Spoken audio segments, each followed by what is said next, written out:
Okay, welcome to the second session of lean manufacturing today.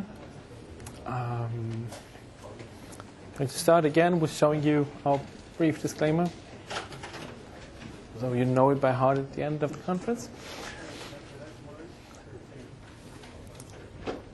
So please have a look at the detailed disclaimer once you get the slides and respect that. So this session is about advanced applications for lean manufacturing. It's about flow. So if I wasn't able to confuse you by now, I hope I'm going to do that now. Well, actually not. What we wanted to look at now is we want to learn how flow manufacturing is supported by this new architecture of lean manufacturing. We want to understand how production flows and activities are configured. And we understand how manufacturing costs are tracked in manufacturing. And then we'll have a small look at what's the correlation between lean manufacturing and product variance.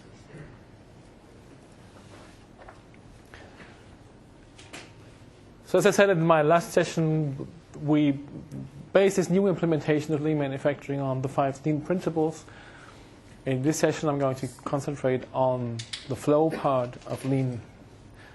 Let me give you some examples of where you actually find flow and how you can identify it. Is it really flow that we're talking about?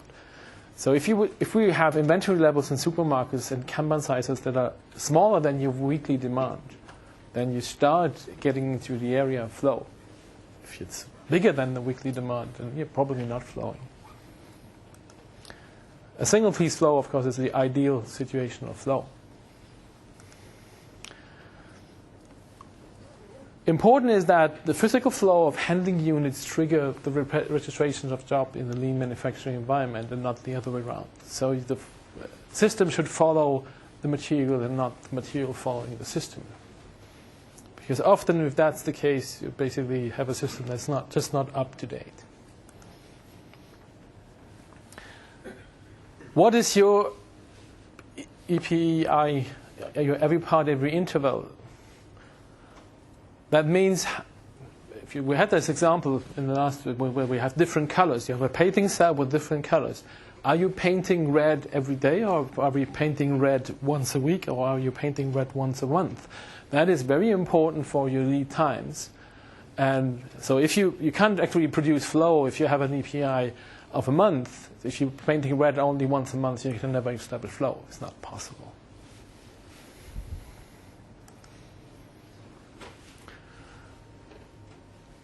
And within a work cell, or even within a production line, or even in a supply chain, flow is basically if material is produced from one work cell and goes directly to the next without stopping. It's not staying anywhere in the work cell. It's just moving to the next and it's going to be consumed there in the next possible period. Then you have flow. If you move it to a warehouse and let it there waiting for weeks, it's not flow.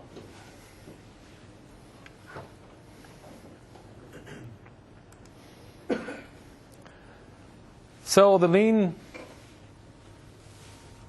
tools that are available, and tools in the meaning of like which kind of how can you approach to get towards flow, which is very good to check if you are actually, it's the 5S principle. So sort, simplify, sweep, standardize, and sustain. And I highlighted standardize here because this is one of the other things that we actually looking at with lean manufacturing. What we want to map to the system is standard work. It is not. So if it's really like you have an engineer to order where each production order is something completely different, it's maybe hard to make that on a lean production flow. But if you're able to identify the standard work, the standard flow that you have in the system, then it can simplify that. But this also means that you might have to look at how products are actually done, how are they assembled, how product families are done. And this is all something that has nothing to do with the system as such. It's more or less a premise that I said we have to do that first before being able to use the system in the full complexity and really get a benefit out of that.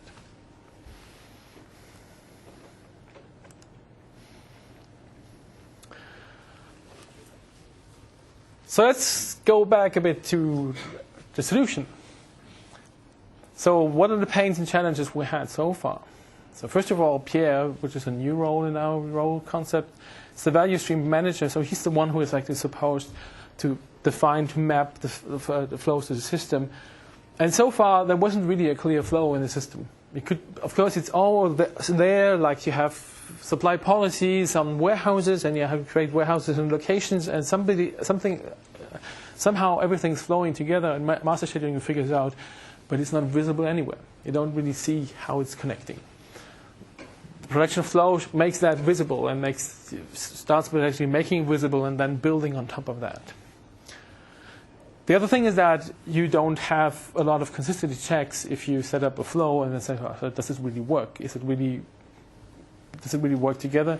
We have implemented that on production flows that you can do a consistency check. And the other one is that data effectiveness is a very, very important thing if you set up production flows and activities. Then we have the product designer that in the previous versions of lean manufacturing, a Kanban, being able to define a Kanban rule, you needed a BOM level. So you couldn't really do that on a semi-finished.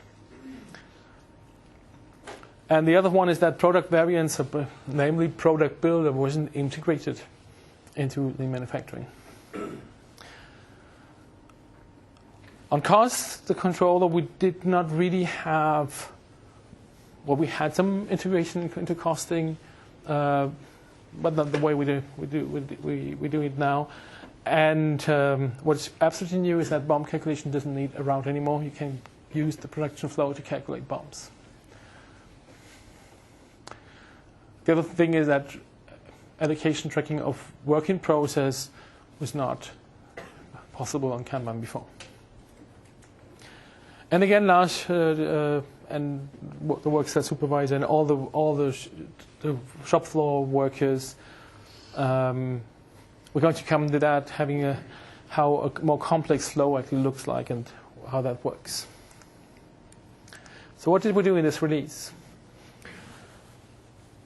We implemented production flow and activities to model lean manufacturing scenarios. Implemented a new costing framework for lean manufacturing based on a standard cost framework.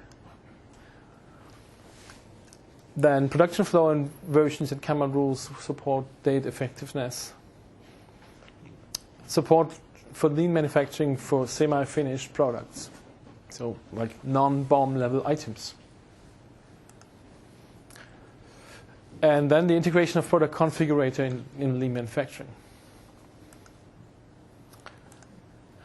So we're going to show, again, lean manufacturing, say so, the product configurator, a bit of scheduling, Kanban, standard costing, and products and variants.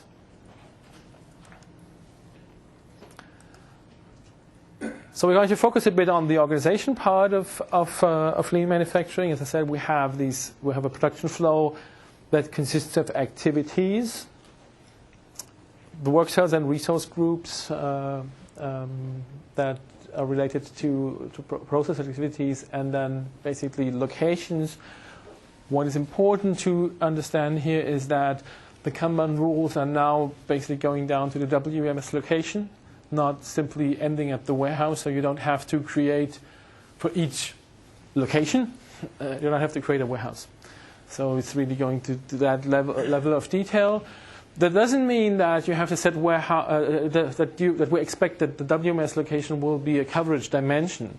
That would be probably overdoing things and would have a negative impact on performance.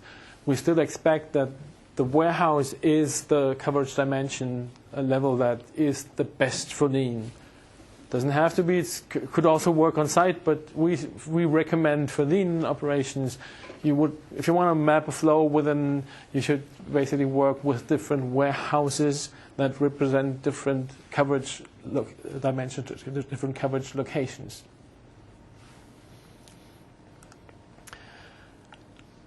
And in this session, we're going to look a bit deeper into so far we only looked at production Kanbans. We're also looking at withdrawal Kanbans. We're looking a bit at barcodes and how that works together. And finally, we would have a look at lean costing, very, very superficial glance at that, because that would be worth a whole session on its own.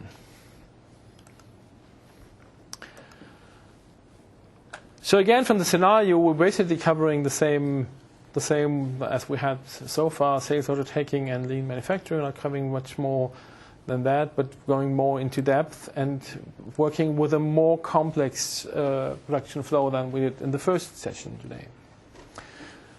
The demos I'm going to make is, again, we're going to go back to order taking for lean manufacturing, showing, in this case, showing a sales order that not only triggering the event Kanban for the sales, but also triggering on the second level, triggering Kanban line events and loading a second work cell that actually does the pre-production for that sales order event.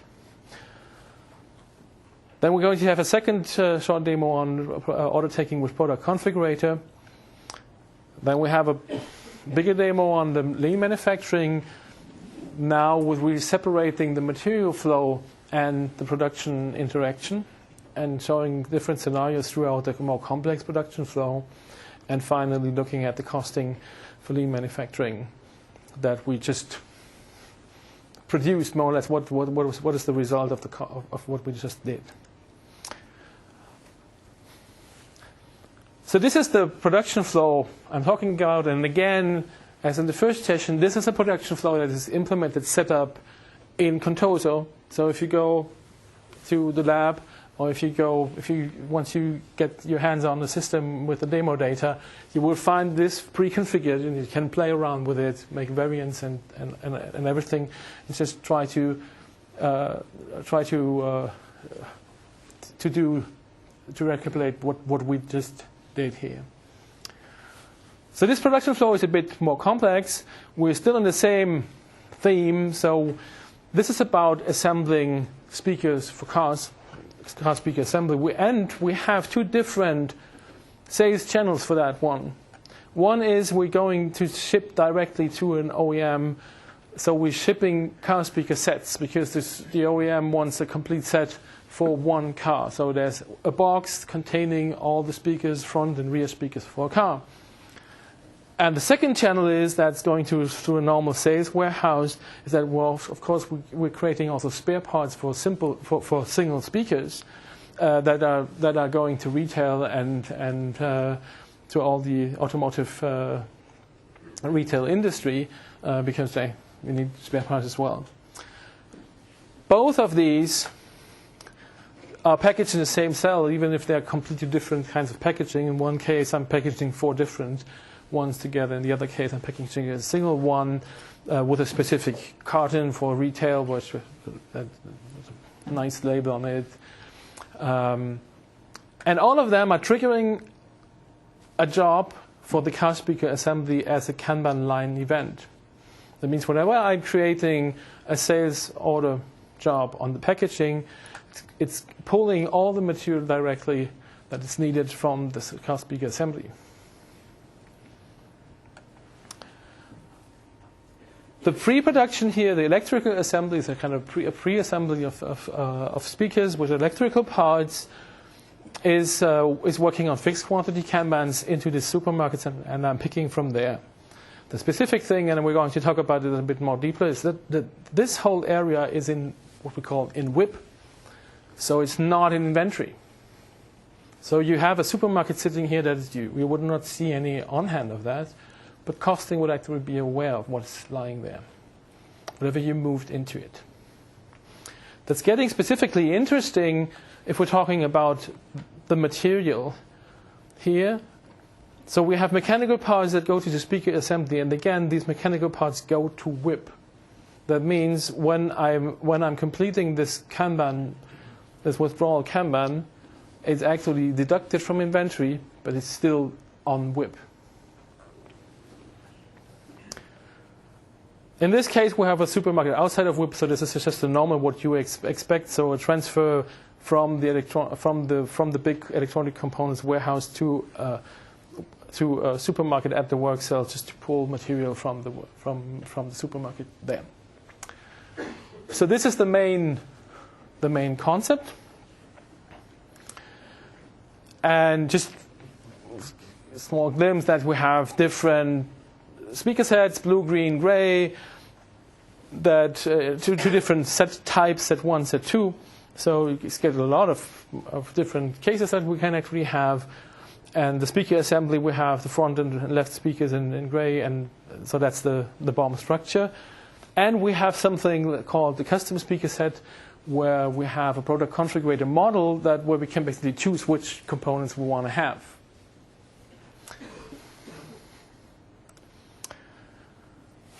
So let's have a look at how this is looking at in order taking.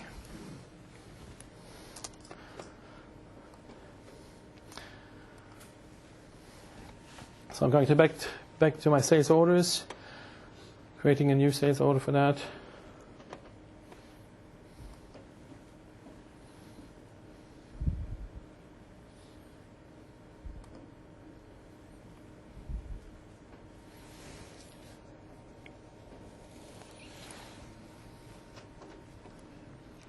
Oh, what was that?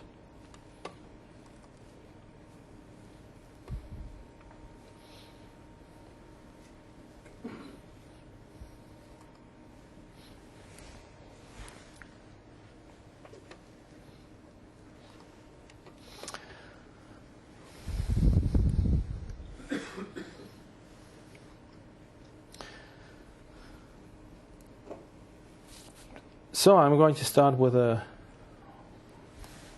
blue speaker set, and this time I actually have set up my default order settings right. So system already knows that I'm going to pick that from this vendor managed warehouse. I'm going to do like 3 pieces for that, and now I'm going to look at my packing tree. What that does. When I'm clicking at the product and supply, it actually saves a line. And you can see now it's actually doing a bit more because it's creating the commands for our packing tree. So what did happen there? Okay. So overall, we have a single piece flow here for these, because one package is exactly one Kanban is exactly one set. So entering a sales order of 3 creates me 3 sales order Kanbans, and creates the Kanban line events for all the components I need. So if we're looking at that, so we have these 3 sales order Kanbans here, and all the Kanban line events. So now, depending on if I'm actually allowed to do that or not, if the sales order taker has the rights to do that, so you could actually go and say, and now I want to plan all of that. Because so far the Kanbans I've created, if you can actually see that here, the jobs that are created, they're all not planned. But you can go from here and say, I want to plan the entire packing tree, so I'm planning all jobs that are depending on the sales order line.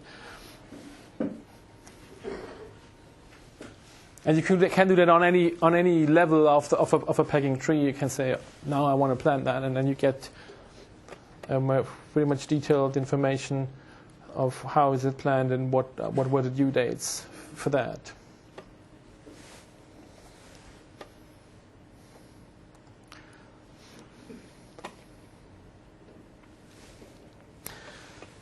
Okay, so I'm going to do a second one. That is from the different perspective.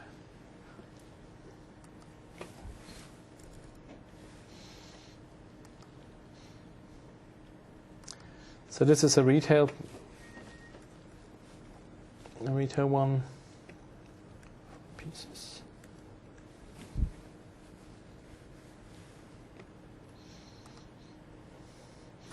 And that is actually sold from the sales warehouse. And this is one that is actually not a sales event. That again, we have a scheduled Kanban here. So I'm just going to run the explosion to make sure that I have my Kanban triggered.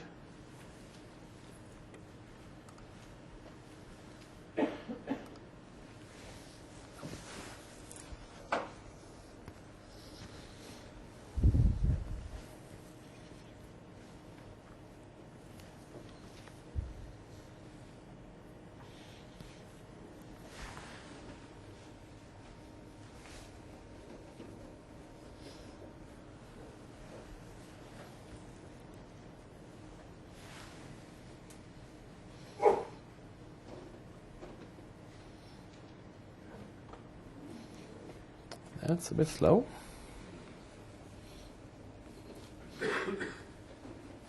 Should get a newer laptop than a four-year-old one.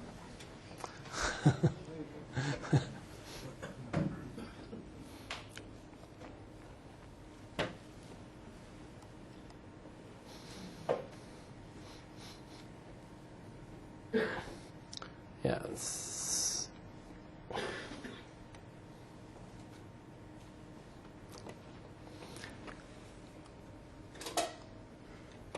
Okay, so we have the planned Kanban here.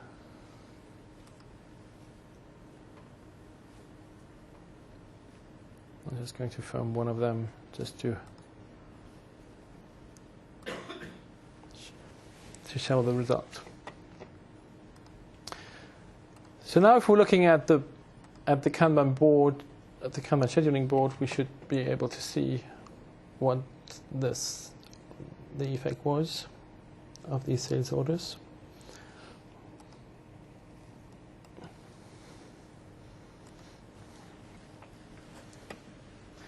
First of all, I have to actually change the view and select a different work cell.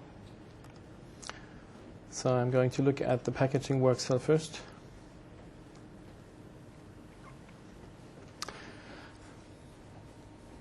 So we can actually see that these are the Kanbans for this blue item that we requested.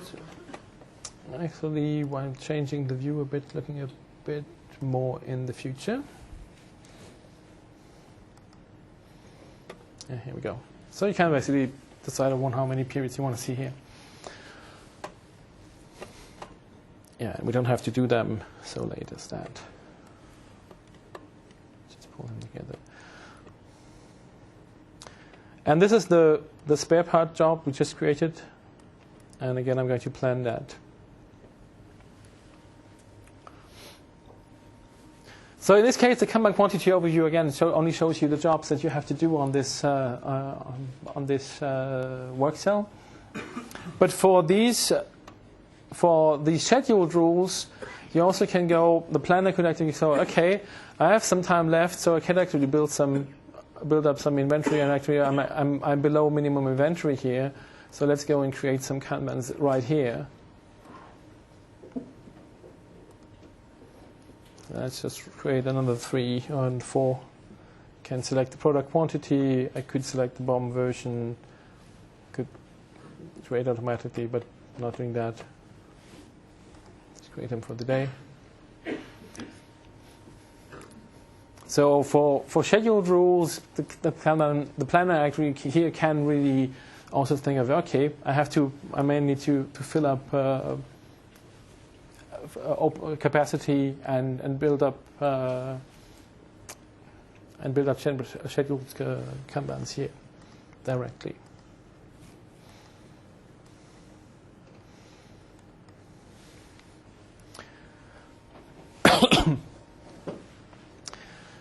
So these scheduled rules are just built here.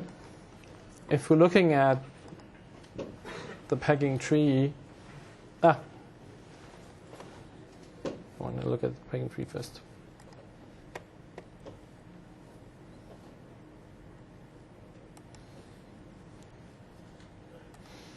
And you can see also these scheduled Kanbans that have no supply, no sales demand directly. It also has a dependent job on the previous cell. So let's look at the previous cell from the planning perspective.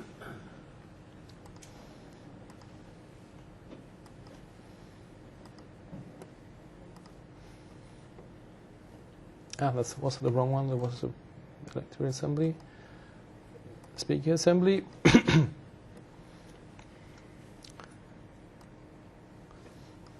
So these are all components I actually need to build the jobs which I talked about, and some of them are actually unplanned. So I'm going to go and plan this, so make sure that they're all planned.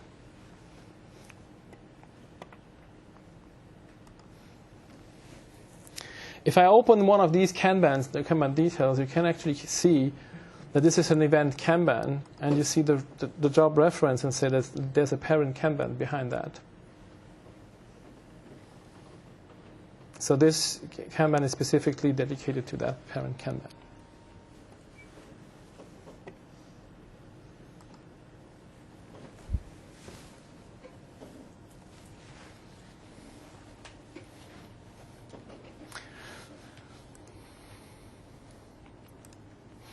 So what we saw is that we created sales order lines, packing trees, and then we went to the planning board and started planning those. And basically, we had to go through 2 different work cells because we're planning 2 different work cells on events. It's important that planning can be either manual, that is an option. It's not a must-have. You can set up, in the Kanban rules, you can set up an automatic planning quantity. That means whenever n jobs are unplanned for that, they're automatically planned and pushed to the system in the next available sequence. So that makes, for more sequence production, for real flow production, you don't have to have a manual planning process for that. For more complex operations, you might need to do that, especially if you have a risk that you may not even have the material and you want to make a plan that really works well. So this whole planning thing is optional, but even if it's automatically planned, you can still go through the Kanban scheduling board and change the plan.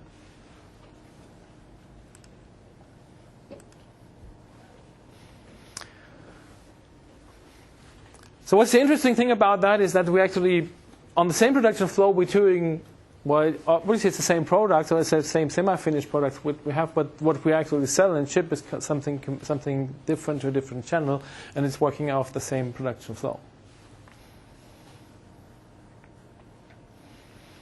The other new thing was that the Kanban line events that are automatically triggering in, no matter if this is created from a sales order, if it's a manual event, it would always trigger in automatically. Even if it would be a fixed quantity, Kanban would also trigger a Kanban line event for that.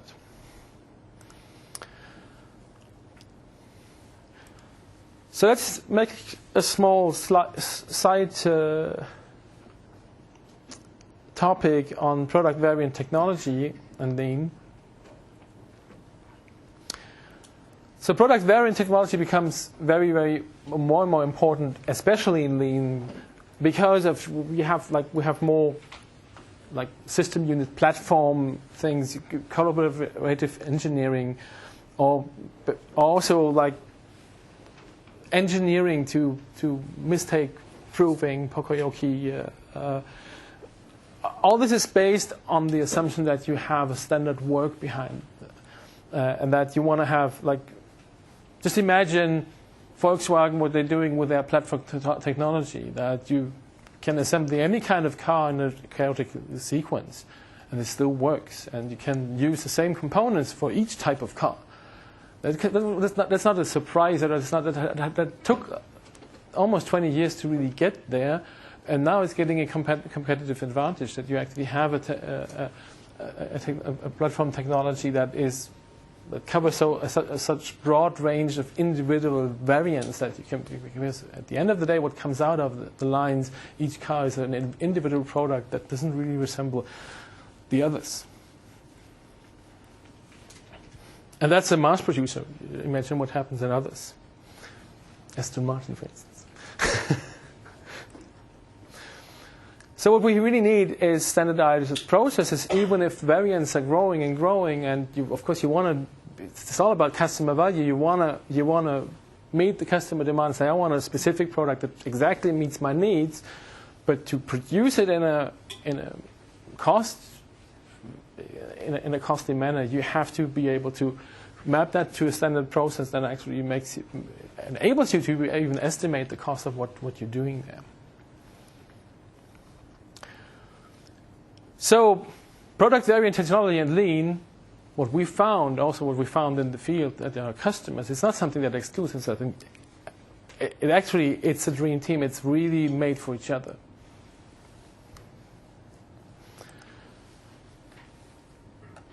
So in our case, we have this custom speaker set where when the sales order taker creates a sales order here, basically goes through a specific process and creates a new variant of a speaker set.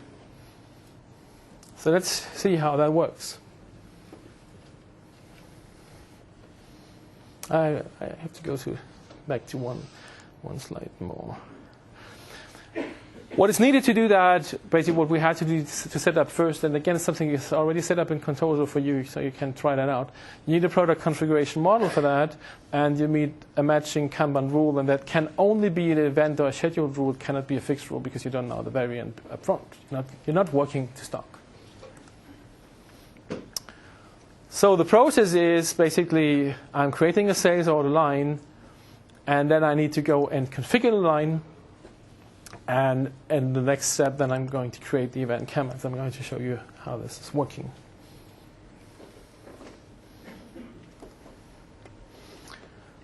Do I have a sales order here? Yes. Oh no, that's wrong.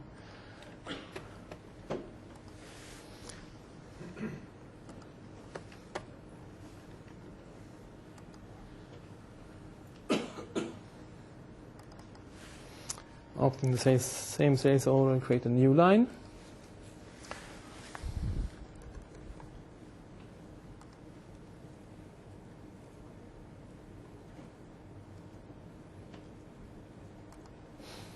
So this is my configurable item. And what you can see is that when the sales order is created for a configurable item in the first place, it is actually created with the default configuration. If I'm now configuring the item, I'm opening the product configurator, so it's configure line. Then it opens the configurator for the configuration model that is related to this item.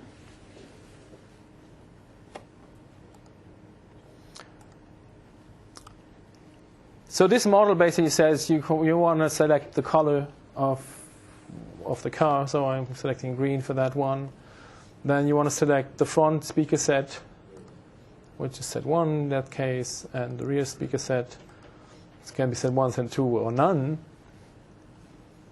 Let's do set 2, and configure that. So now it's creating a new BOM for this. Okay, this is a very simple model. It can be much more complex. We have an own session on that. It's creating a new configuration, and this configuration is automatically put into the sales order line. And now I can go into and say, okay, and now I want to also push this to my production flow and create the event comments for that. And here we go. So that means, if I'm looking at the packing tree now, was that the right one? I think that was the wrong one. No, it's actually correct. It's actually correct.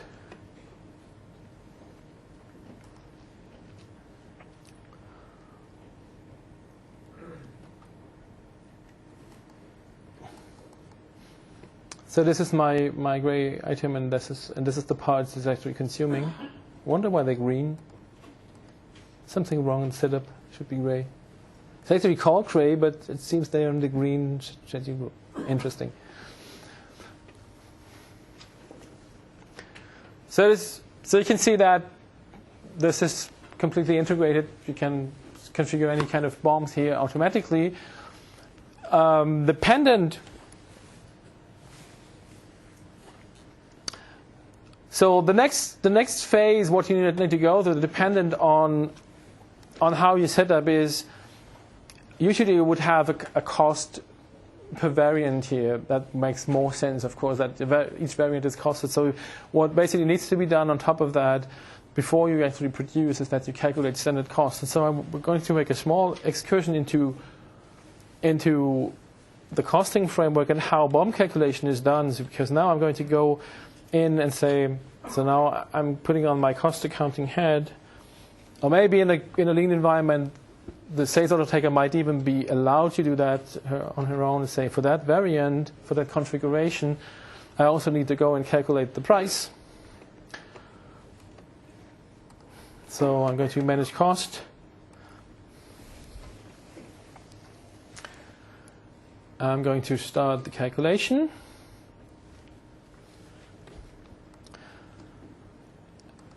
Select the costing version. Yes. And now I select the configuration I just created. That was this one for site 2.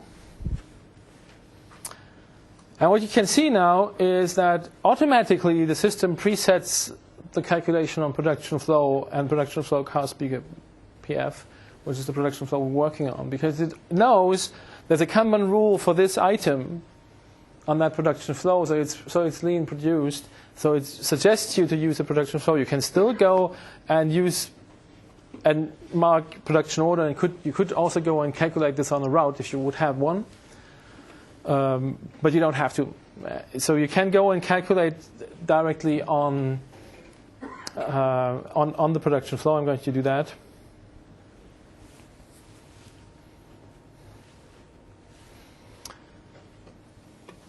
So now if I'm looking into the cost and I'm looking into the details of the cost, what does it tell me? So basically it actually shows me all the components I'm using for that car speaker set. And it also gives me 3 activities: pack, speaker assembly, and electric assembly. So question is, why is that? The reason is that, as you remember, the speaker assembly and the electric assembly, they are in WIP. So basically what we're calculating, we're basically exploding like a phantom. We're exploding to the end of the production flow, and everything that is needed to produce that out of the production flow is calculated on that item. So when you take the item out of the production flow, this is what's getting loaded, or what's taken out of the production flow.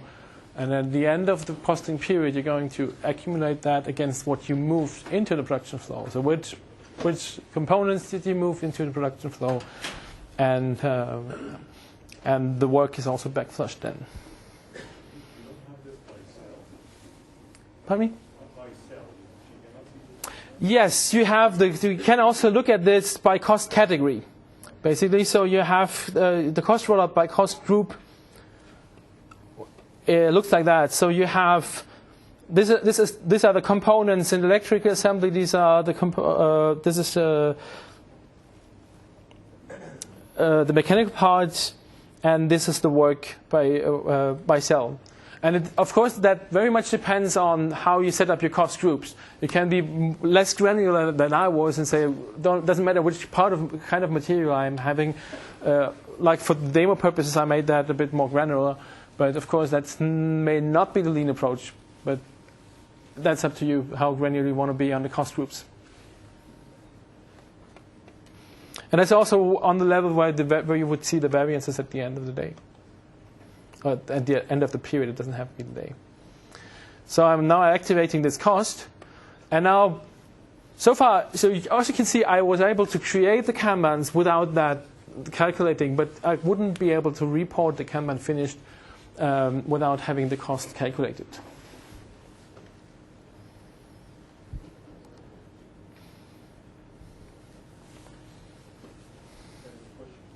Yes? Yes. If you set up the production flow, you can set up you set the relations between the activities where you define which are the times, the queue times between the activities. But for each activity, you can also set up a queue time before and after.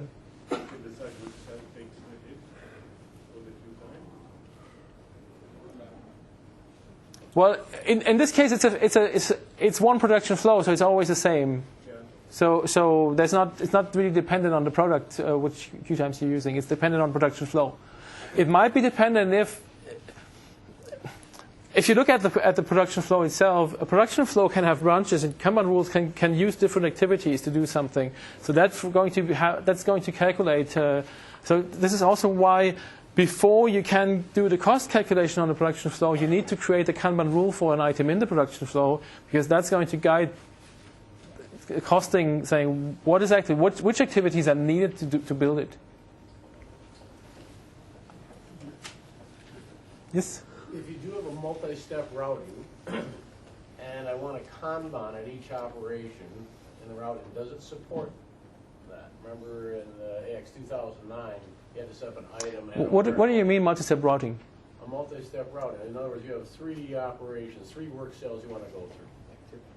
Activities. Yeah, in the production flow, each one is an own Kanban. So is that what you want to know? Kanban per activity is what it amounts. Yes, okay. And it still works. That's one of the main reasons why this production flow is so important to define.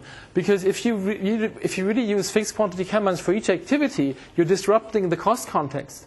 Because once you do the first one, you have no idea which finished product, which job on the finished product this is going to go into. But we don't care. We build the variance on the production flow over a period. So all products that went out and all material that went in over this period of time are going to be consolidated and built the variance on. So we don't really know, once we move material to, we don't need to know which product it's for. That's the main driver, actually, what we needed to solve, because this is the big pain in lean manufacturing that can't know at that point in time. And you don't suddenly want to go back and register some weird link before you go costing.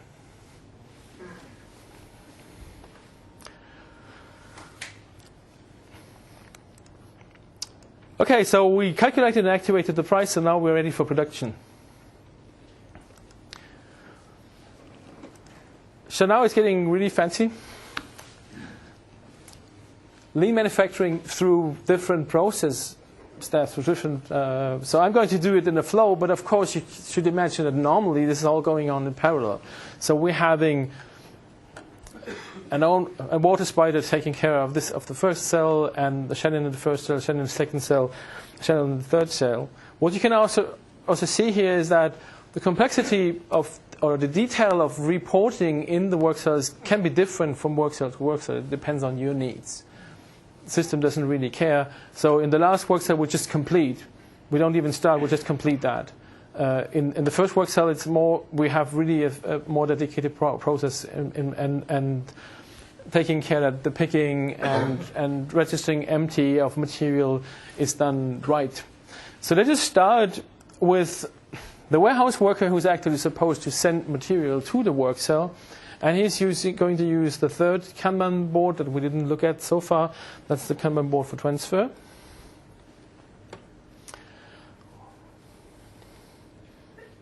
Doesn't want me to close that. Something else? Just take some time.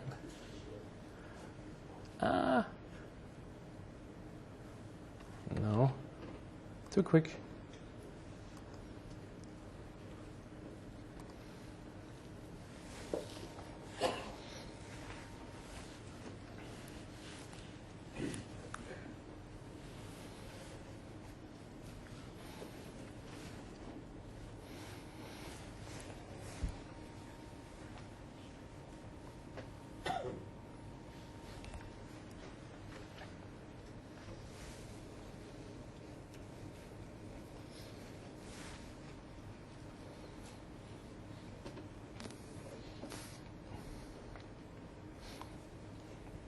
Okay, so now if you do the comments in the session, say Conrad needs a new laptop.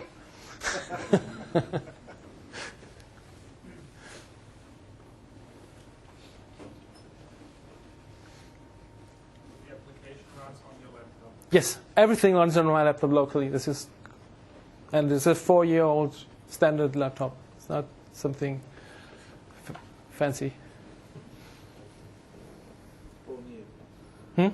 All new. On you. Come on. Here we go. Any estimate of how long it takes to download some type of, we're getting a VPC image potentially in February when we download it? I don't know. You should ask the people from the tab program that downloaded it regularly. It shouldn't be it's not really too much of an issue, I think. Okay, Kanban mode for transfer jobs. Looks a bit different. Because it takes a different perspective. So basically, you can either take the perspective from do I transfer from a warehouse, or do I go transfer to a specific warehouse.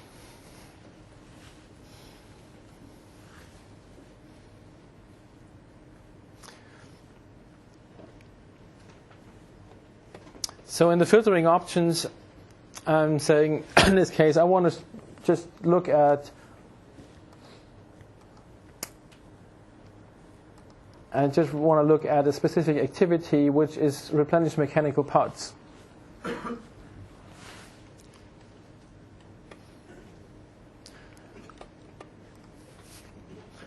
Again, I have a Kanban quantity overview of that corresponds to the selection I just made, telling me, okay, what is the situation in the supermarket of these mechanical parts? And you see, so the situation is pretty desperate because there's nothing there.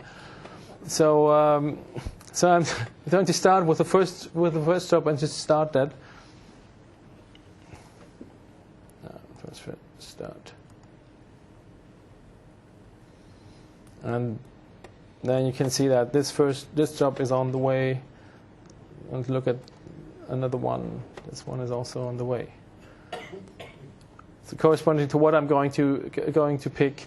Again, I can do a multi-selection here and see a consolidated picking list saying this is what I want. This is what I need to pick to execute these jobs.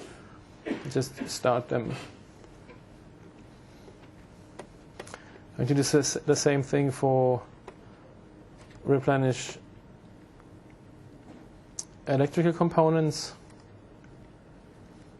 Doesn't really look better. So the registration of the start is again something that's completely optional, but in this process we actually want that. We want that the warehouse worker selects the jobs he needs to do and puts them on the way. And we can basically see now they're started.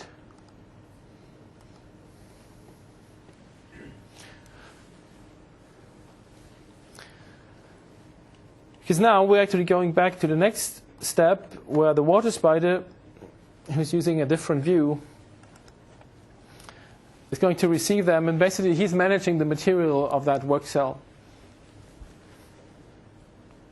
So how is that looking like?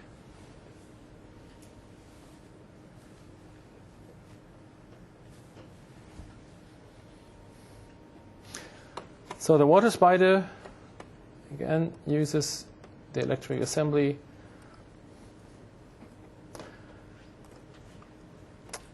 He has exactly the same view here. So there's a Kanban quantity overview that shows the situation of all the jobs of the supermarket of material that is consumed in that work cell.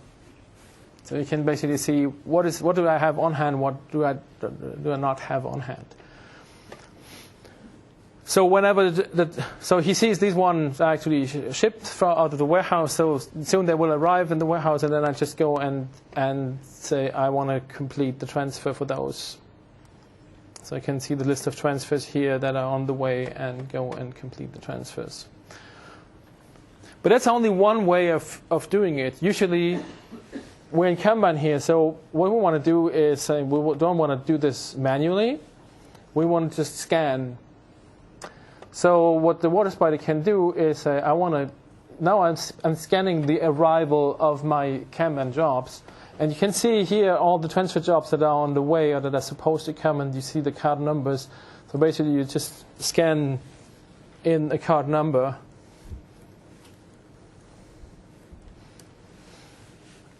And that then shows you that now for that material you have actually received exactly that card. So just 10. It's as simple as that. So the scanning integration into the Kanban boards is you have there's only one input field in the Kanban boards. That's the registration card number, and you set the scanning mode to whatever you want. If you basically you can do this like a very small scanning only form by kind of resizing this to a. Say I want to only use that for scanning. Setting my scanning modes, scanning, opening the messaging form that gives you the feedback on whatever happened when you scan. So that's like the board looks like if you use it for pure scanning. You just scan. Can be for emptying, can be starting, can be ending, whatever. Just go and scan.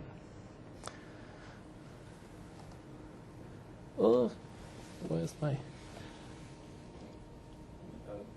It's here. What me?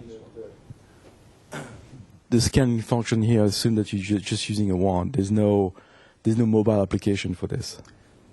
This is not a specific mobile application. This is just in the form. You now have a scanner attached to the keyboard. Right. You get the card to scan. Yeah. Of course, you can, if you resize the form as I showed you, you can also use that on a mobile application if you run on terminal client on the mobile. That would also work. But of course, I would expect that if you do extensive mobile, you would have some kind of special forms for that. Thank you. But that's not part of this. We don't do the special forms so far. So this is what we basically, what the first job of is, and so now he's also going to say, now I need to go and prepare jobs for Shannon, and he wants to pick for these first three items and say, okay, but I still have parts missing, so he has to go back to his and say, okay, I still need to receive these items.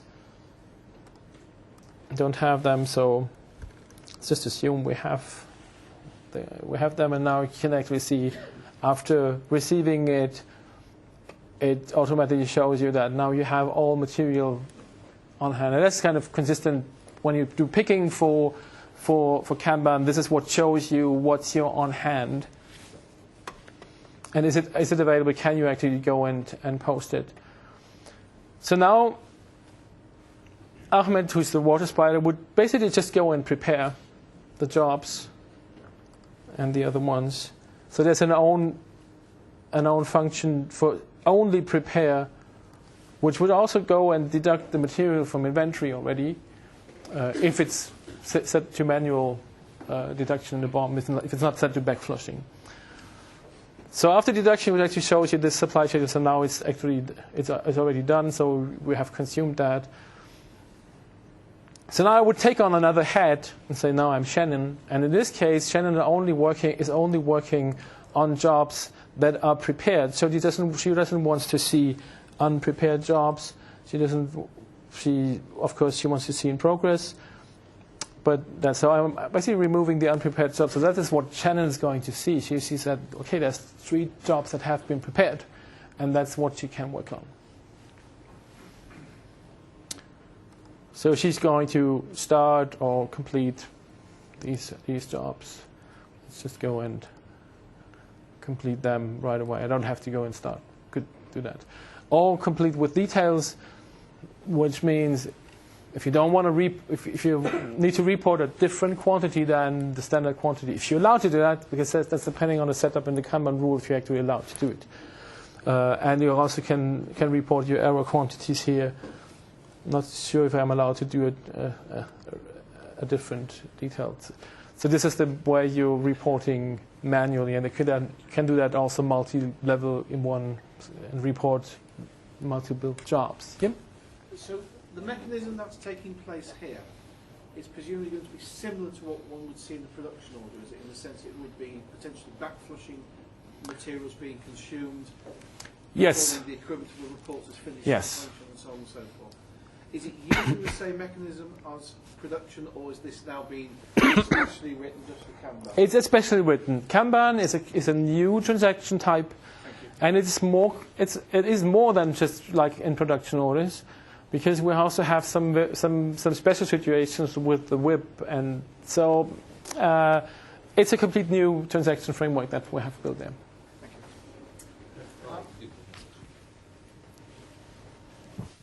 How does location, WMS location, come into this when you're consuming the materials? Like on the first Kanban, when they take materials out of a warehouse, where do they specify what location they're taking it from? Well, by default, if I'm creating a work cell, maybe it's time to. Can I actually go there? No, I can't go there. Okay, so I'm going to show you the definition of a work cell. Just for that. So work cell is a resource group that has a role of a work cell. So you can see them here. Once you switch on this work cell flag, it actually forces you. Makes the input and output locations mandatory.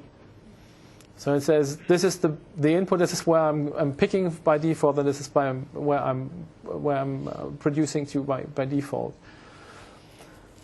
For the picking part, you still can use warehouses in BOMs. Then it would actually pick from somewhere else. You can use WMS output orders to actually go and pick. You can use the registration form for dimensions to select another location. So basically, this would only be the default location you want to pick from. But if it's actually coming from somewhere else, you can also use that. So it's like a full integration to WMS system there, depending on how you set it up. But by default, it's saying this is the location I'm picking from here. So this is where I'm expecting all material to be. But because physically, it has to be somewhere at the entry of the work cell. There will be a presentation after this one about resource and resource definition.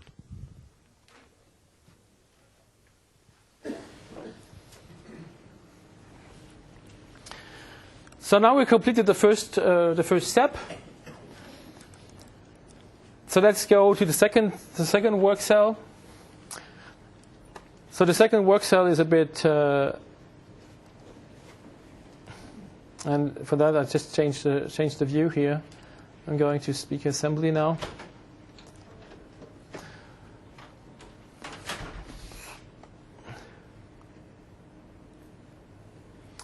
And again, I had set it to only show me the started ones. I'm going to go back to that.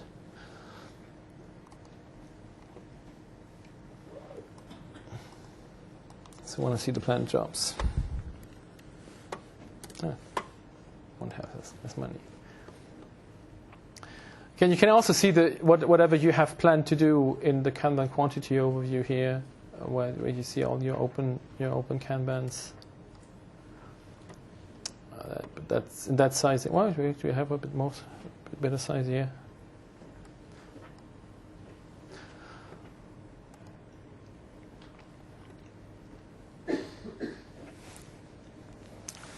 So again, it shows you what you actually have to pick. The main difference to the other work cell is, if you remember well, this is a work cell that's completely in WIP. Even the material I'm consuming is completely in WIP. So it would never actually show you any shortage on inventory, because there's actually no inventory tracking on that. So you would always be able to do whatever you plan to do. Just go in and complete these jobs. So this is a very simple. Still see what you have to pick, but it's not going to create any inventory transaction once you pick, because it's already in WIP, it's already accounted for. So it doesn't really matter. What actually matters is that once you have consumed the material, especially on whatever you did in the pre assembly, you have to remember to empty the boxes because they're in WIP, and if you don't empty the box, you're not getting a new request. That's one thing, but it's also not accounted as consumed. It's still there. So we just empty some of the boxes.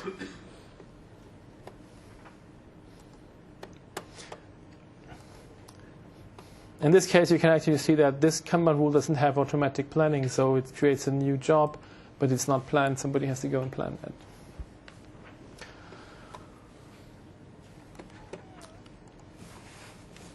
So now I'm going to just going to complete all of them before I'm going to the last work cell.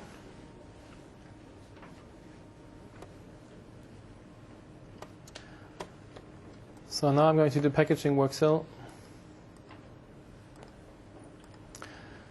So the packaging work cell, the interesting thing is that if I'm selecting a job here, the supply status that's shown me for these 4 items that is actually consuming out of the speaker assembly is not inventory, but Kanban.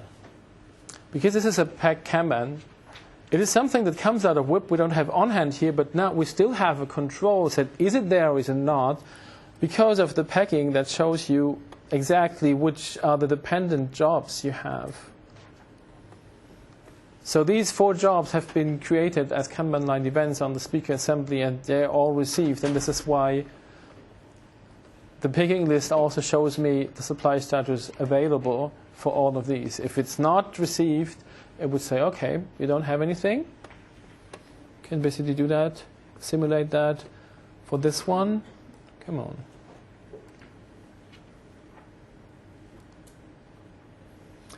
I'm just going to plan that one. So as you can see, I'm planning the job, and all the jobs that are related to that, they're not even started. So the job status is not planned. So that also means I can't finish that job. So the dependency is now on the pack Kanban. So finally, I'm going to complete some of these sets that I can do.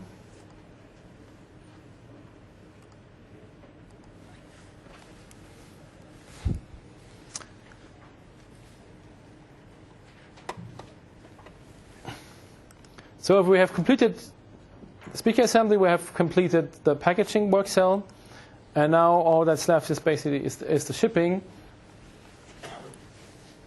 So how is that looking like? And I'm not going to show you the complete shipment integration, only the simple lean implementation of that again is with the Kanban transfer board.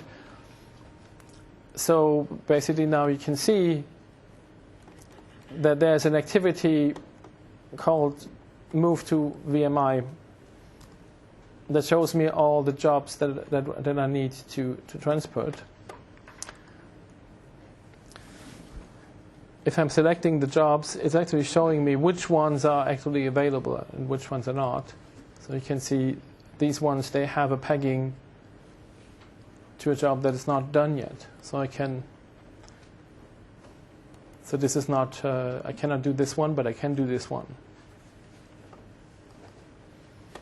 And just by doing the transfer, start or complete, I'm moving the product finally to the end, to the vendor managed inventory.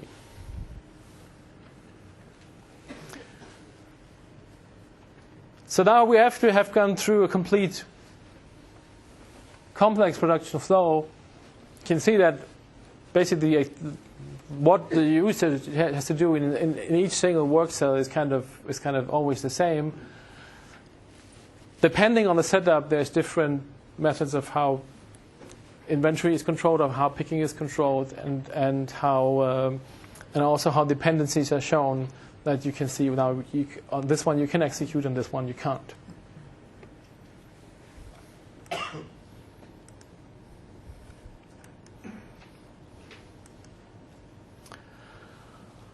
So we only have very, very few minutes left. So let me go quickly to this last step of costing for lean manufacturing. We already had some ideas of that. in the first place. So costing for lean manufacturing is the core part of it is actually the production flow and the WIP allocated to production flow. So whenever you have moved material into the production flow, it's going to be moved at its standard cost and accounted at the WIP accounts to the work in process.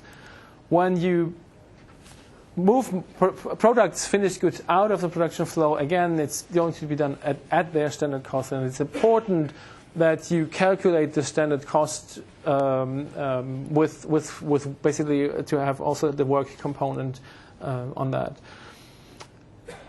Then by period, we're running the backflush costing, which is comparing whatever has been consumed by the production flow in the period and what has been, which finished goods are out, but also considering on the actual Kanban situation what is still in WIP.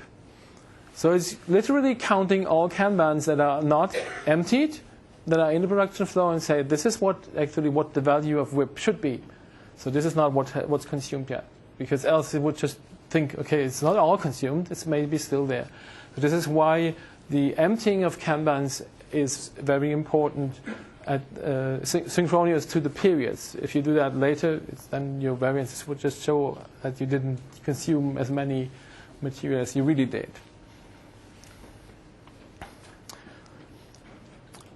Of course, in a simple production flow like we said in the first session with only one activity and everything is inventory controlled, you would probably never get a variance. In a production flow like this with a huge WIP, it's more likely. Yes? In a case of using average costing, how would that impact on this model? Lean manufacturing for AX 2012 is only based on standard cost, so it's not really doing like an average cost automatically. So you have to use a standard cost framework for that for lean. Second question that I had is with the whole Kanban going through sales orders, can you go through and configure it through purchase orders as well as production orders? Can you repeat that? I didn't. When you go and configure your item through the sales order, yes, can you do the same thing through a purchase order and a production order? Yes, you can. Okay. That is a functionality that's not related. It's not dependent on lean. I'm just showing how it works together with lean. We have this other session on product configurator later. Tomorrow there will be a session on product configuration. But it works with purchase and production. It only works for standard costing. Is that like the finished goods side? We cannot hear you. So you said that it's only supported with standard costing. Is yes. that for all the materials and the finished goods, or can the materials be FIFO and the finished goods need to be standard? They need to be standard, yes. Everything needs to be standard across the board, the materials and the Everything finished? you move into the production flow is moved at standard cost. Okay.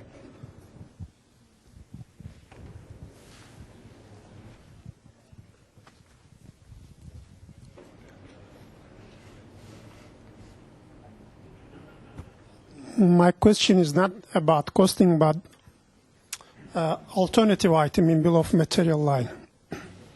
Is there any functionality in the manufacturing that covering alternative well, at least item? not in lean. But Ulrich shakes his head, so it's not in. No. But the other thing is that if you're looking at lean manufacturing with a WIP functionality, we don't really need dedicated material there. You basically consume whatever you have consumed, and that's what you do.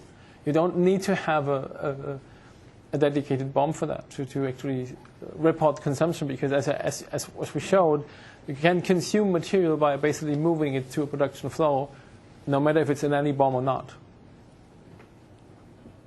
just because you consume it, which is a bit of a lean thinking, because hey, well, I have consumed it. Doesn't have to be in a BOM. I don't have to know what. We have had these examples. I was doing a number of implementations of wheel assembly. So the weights you have to use to basically balance your wheels, you cannot put them on the BOM because you don't know how many or which ones you're going to use. But still you consume them. So you move them in production flow, and you consume them when they're consumed, and of course they're representing a cost. But that's not what you want to see, I guess. So I don't see standard labor in the back flushing. Does standard labor get back flushed? Why don't you see that? On the slide. It says the BOM calculation. Well, the BOM calculation calculates the labor on top as well, and that's also backflushed. Yes. Perfect. And it's just going to use the remaining time of making a very quick glance into how that looks like and how which instruments you have to basically look at the standard cost. So we've been working on this production flow, and we have a costing information here where you can basically see this is my cost transactions that which is basically the material transactions. You can see what we just reported. This is all the material we moved into and the products we moved out. And the same for labor. So it actually shows you this is the packaging work that we actually moved out. In this version, there's a small bug that you actually don't have the other two activities, but that's already solved now. Excuse me, I just can't see that you have any views on your production flow. Do you? I mean, you work with the cells and the activity and the dependency between cells and the tact between cells, but have you any visual? Well, yes. The view on the production flow, basically, the activity of a production flow version that looks like that. So you have your activities here, and you see basically the relations between the activities, predecessors and successors on that side. There's no graphical implementation of that. We had it on the list, but we had to outscope it because it was just too big. So we hope for a future release or for a partner just coming up and doing it. Neither than the situation, of course, on how the inventory situation is on each cell and where the contents are, where are your bottleneck. You haven't done the job. You can't see any of that in the sequence. There's a lot of information in the system about that, but there's no kind of visual implementation. That was.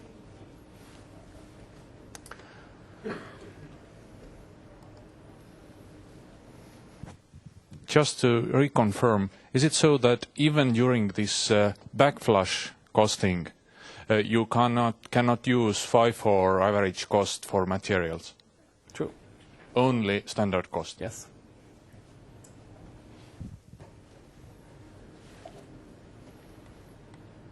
But I guess you can, in the same application, have other products that don't go through a Kanban cycle, which are normal FIFO. Exactly. Yes. It's only a restriction for lean.